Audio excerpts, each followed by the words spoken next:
Welcome to the Earthkeepers podcast. This podcast is for people who seek new and better ways to love and care for the earth.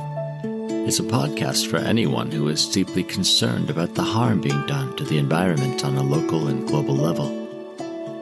It's a podcast that builds community and connection between people of like heart and mind, people who believe that Earthcare should be integrated into every aspect of life, and for many in the Earthkeepers community, that includes our spiritual practices. In this episode, we'll have a conversation with Milmer Martinez Vergara, a program officer with the international development organization called Plant with Purpose. Milmer works with the organization's Latin American projects to incorporate conservation biology into their development work with the poor. According to him, protecting natural ecosystems also has the effect of creating resilient communities. The health of that environment and the way how we relate to it is our long-term strategy. It is a value in itself. It will take care of us, but the integrity of that ecosystem in practical terms will provide all the services and all the resources that we need to flourish, right? Not just to survive, but to flourish. And that we see ourselves as stewards, as temporary guardians of that. So I would say that any decision that we make, economic empowerment decision, it has to be aligned, taking into account the environment as a component, as a factor that determines and that is linked to our success, how we define it. Welcome, friends, to the Earthkeepers podcast.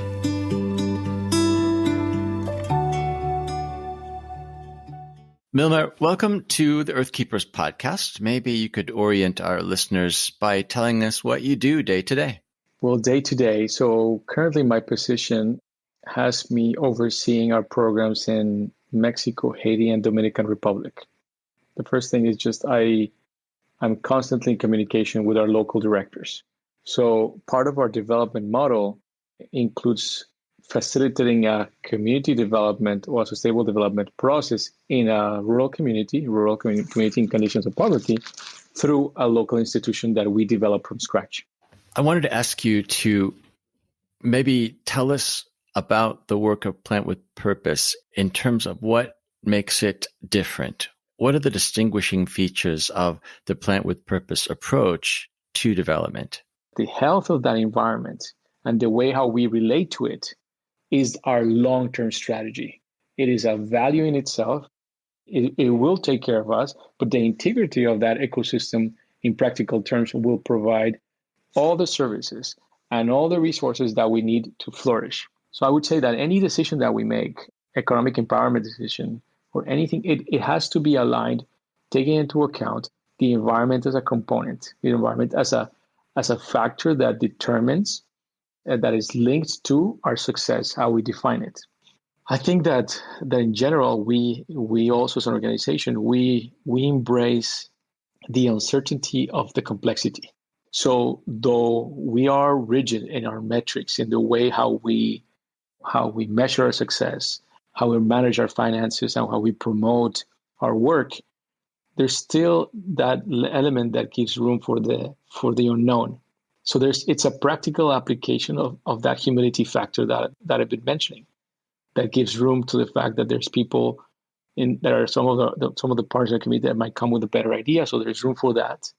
Innovation is one of our values, for example. So so that element, the element of embracing complexity, understanding that poverty is has many different angles, and that the solution needs to be equally complex in that sense. So tell us a bit about how you got here. I mean, why is it that you've chosen an organization that does community development work differently, does work that actually pays a lot of attention to environmental health as a component of human flourishing and vice versa? Yes, well, it was definitely not a straight line. I've always been a passionate of the ocean, of the environment. I grew up in Colombia, in Bogota, in a 15 million people city. Though I lived in Bogota, we had farms in different areas of the country. So that exposed me to the reality of that social reality that is so tied to that environmental reality. Meaning that being a farmer, it was almost as synonymous of being poor or of not succeeding. So I was exposed very early on to that reality, and I felt very close to it.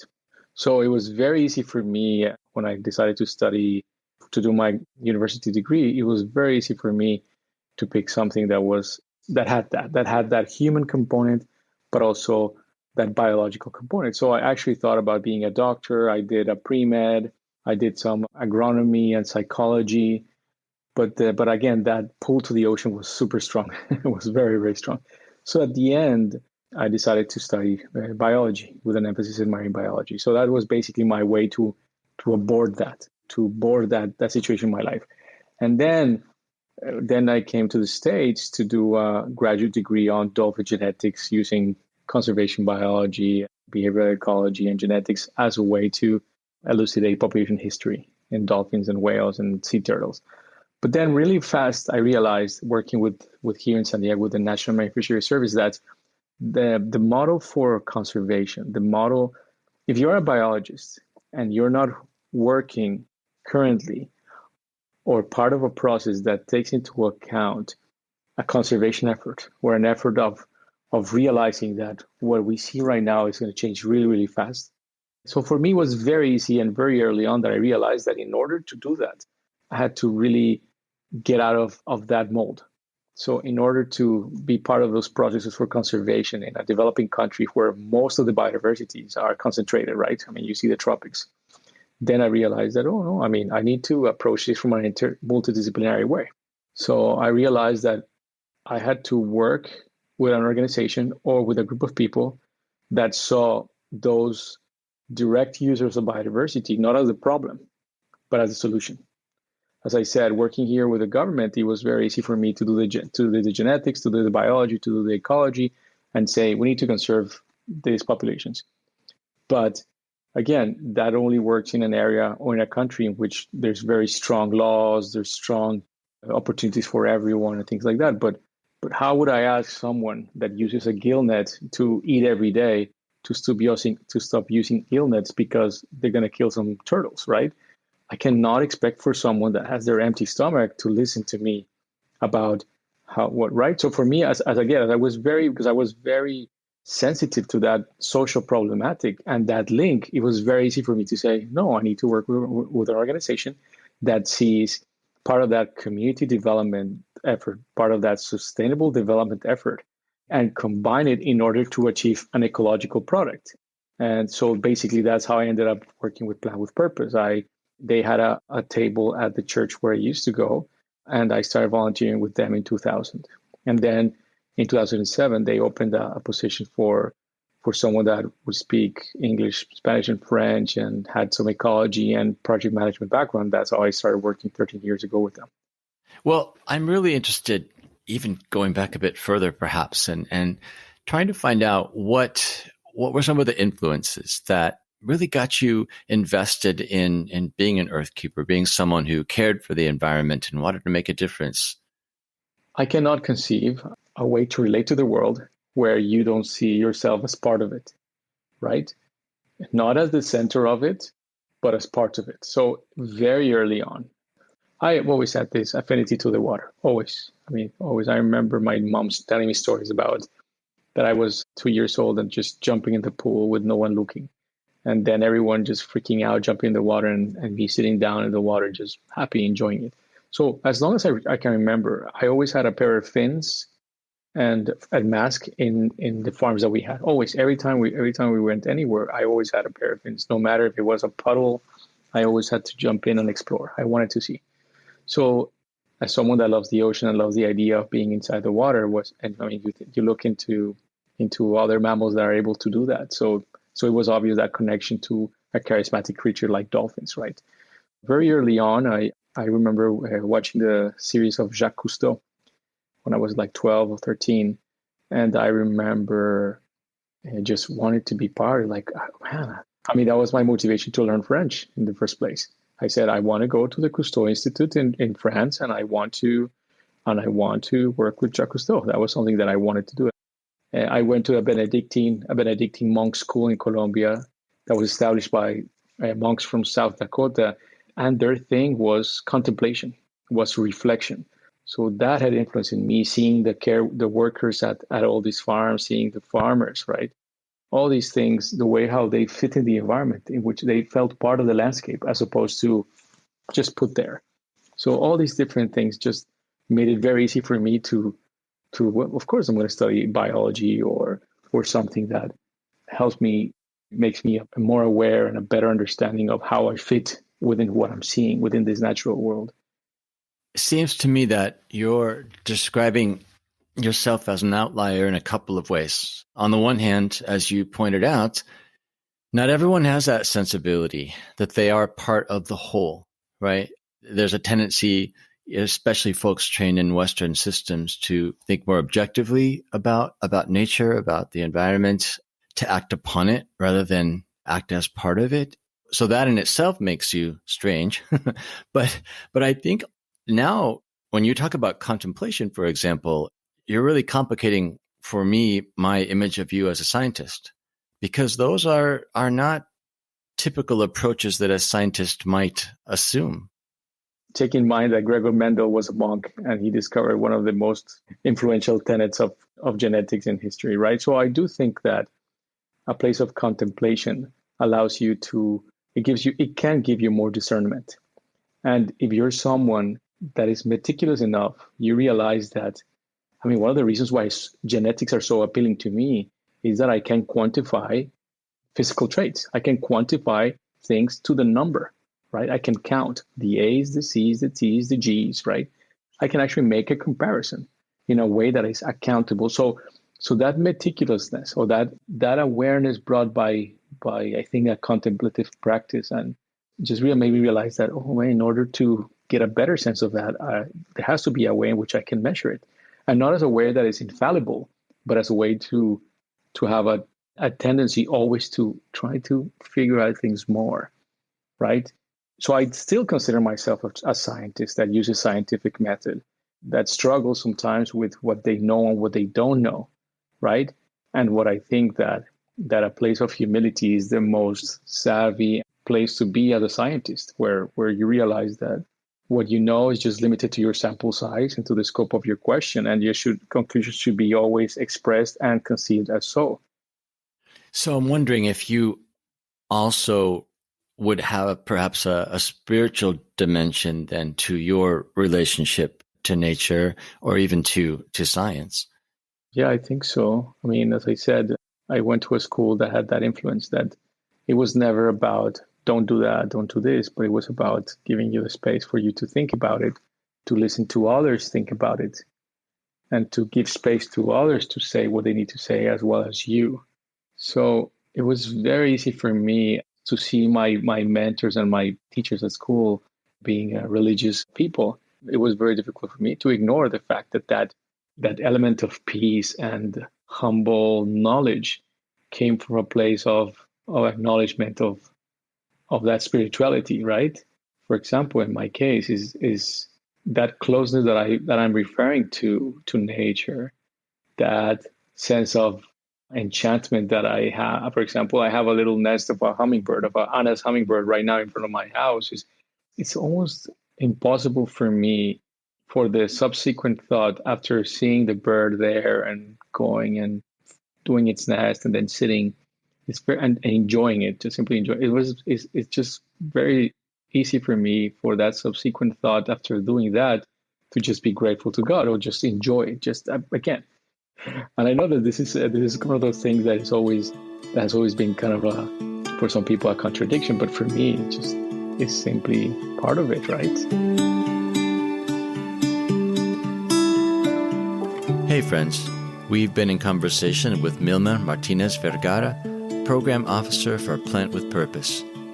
As you know, becoming a better friend to the earth involves educating ourselves about environmental issues and discovering ways to make a difference through our actions. If you want to learn more about the work that Plant with Purpose does in Latin America and around the world, go to their website at www.plantwithpurpose.com. That's plantwithpurpose, all one word, .com.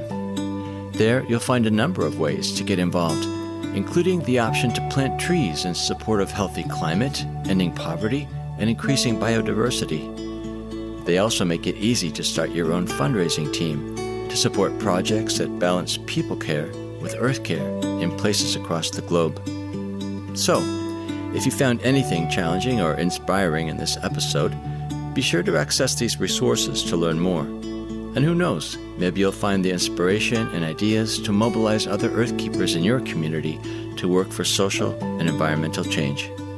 Now back to our conversation with Milmer. When you look at Colombia now, do you see that the conflict, the human conflict, has perhaps held the country back in any way in terms of what it can do potentially to care for its own space? Like anything, I remember a professor in comparative anatomy, and he was German, he would say anything is possible in the tropics, and Colombia being a country in the tropics is no exception. I feel there's a lot of contradictions. I mean, Colombia is a country of contradictions. I mean, Garcia Marquez, he got it, right? It is a country of contradictions. And I would say that it's very representative of a lot of Latin American societies where you see the double standard, double morale of everything. For example, I did research in a very isolated place in Colombia in the middle of the war, of the drug war. And I got to see things that people would dream of. I mean, it was 2 hours by plane, and then I would take a boat that it would be 18 hours by boat upstream. You would see river dolphins, anacondas, and then we got to anyway. It was a crazy isolated place, but it was a place where the actual FARC had center place, and in that there it was one of those very pristine areas, very well protected by what? By the violence.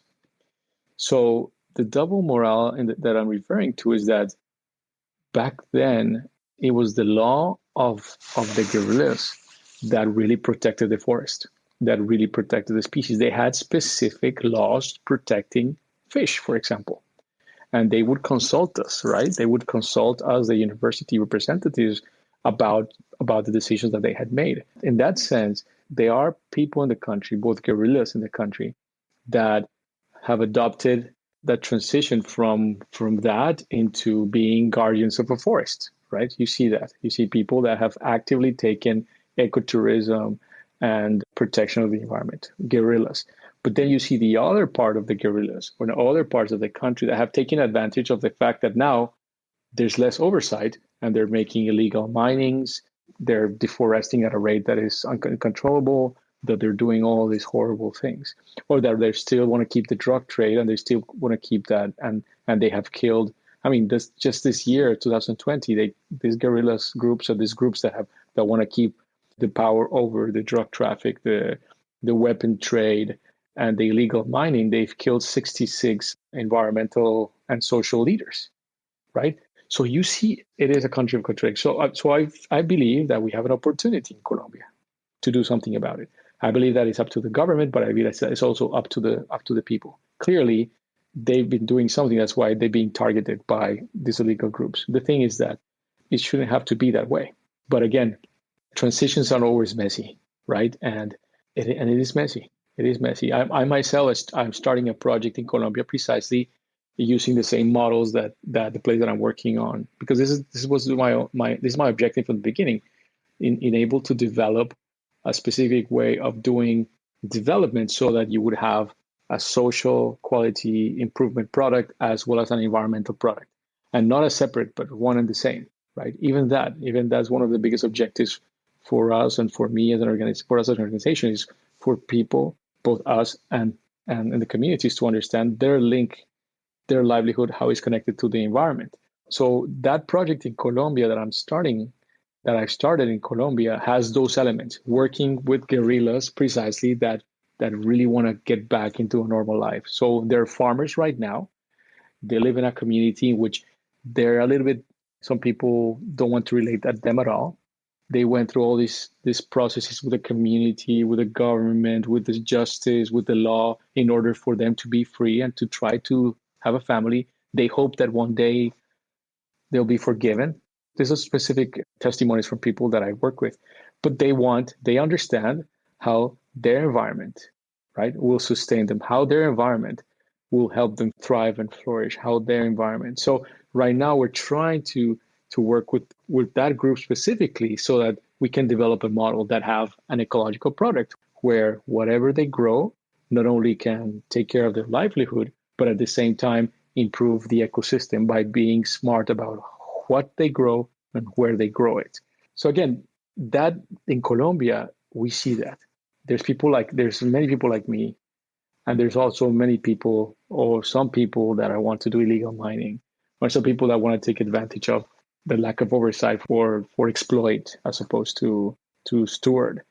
So it is contradictory. It is an emotional roller coaster. It goes from moments of hope to moments of like disbelief and things like that.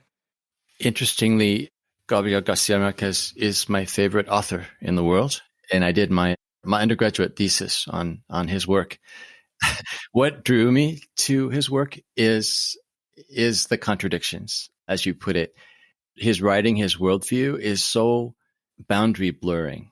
Like there is no clear division between the physical and the metaphysical. There's no clear division between the environment and the people who live in the environment. One shapes the other. There's no boundary really between the past and the future. There's just a cyclical nature really to history, the way he sees it. And I just found that so beautiful, but also so potentially generative in terms of new ways of thinking about everything. Now I'm in community development, so I just think his work has a lot to do with the fact that I can never see community development as legitimately limited to just certain spheres. Like we are just doing agriculture, use of fertilizer, watering programs, etc. It just doesn't make any sense to me because you've got to think about all the different elements that factor into that. So I think Garcia Marquez has helped me to have maybe a more complicated, but perhaps more holistic view of anything that we do in terms of our impact on the world. I would even say that it's not even complicated. It's complicated only in the measure that if you try to understand it from a Western perspective of understanding. Well said. Yeah, but it's really complex, like nature, right? You talk about ecology, and ecology is all the species, all the living organisms, how they relate within the known living components in a space, the n variables, right? So this is the humility that I was referring to as a scientist, is that you have to start by recognizing that the window to which you will approach this reality, it is a window. It is nothing but a window. So it's better to consider the approach as opposed to that specific thing. So as you said, many of these community development programs, in order to simplify, in order to fit them within a time frame of funding, they're just simply project driven. These metrics. Even the perspective of poverty, right? As you said, as you described so well, Garcia Marquez is, if you see poverty only from a socioeconomic perspective, right? If you think that what makes you poor is how much money you have in your bank, or if you have or you don't have a bank account, just that as a start point is already a bad premise. It's already an incomplete premise, right? Even in Colombia, in Spanish, one of the things that I appreciate so much about Spanish languages is that is the room for those contradictions. So, for example, when you say I am, you can say yo soy, but the same verb in Spanish, the same word in English are two different words in Spanish. One describes identity and the other one describes state. One of the things that we even work on at a training level with the communities is for them to see themselves for them not to see themselves as poor from an identity perspective. That is already flawed from the beginning. So the idea that it's a state. So, for example, we work with rural communities in conditions of poverty, right? It's a state, it's a condition, socioeconomic, right? So even for us to use a language in community development, and for us to give room for what we don't understand, for us to work with investors or funders that understand better that and are driven by a vision, right? Yes, it's more quote unquote complicated, right? But doesn't mean that it's not doable. Doesn't mean that we cannot make progress, and it doesn't mean that it's disorganized either. So anyway, I think in my work with Ugandan community developers, there's frustration at times because they may have a certain perspective about what community looks like and what community development looks like, perhaps a certain definition of what thriving looks like. And yet they really have to work with a system that is dominated by Western approaches that are, in fact, quite different from what they think and believe innately. And so there is a tension in the fact that they do the work in ways that they know don't work as well, that could be better. And I guess I wonder about your work with Plant with Purpose. Do you feel like that you've figured out how to make space for the perspective of the very people who are supposedly being helped, right? The people who are in the midst of the need, of the challenge, of the struggle?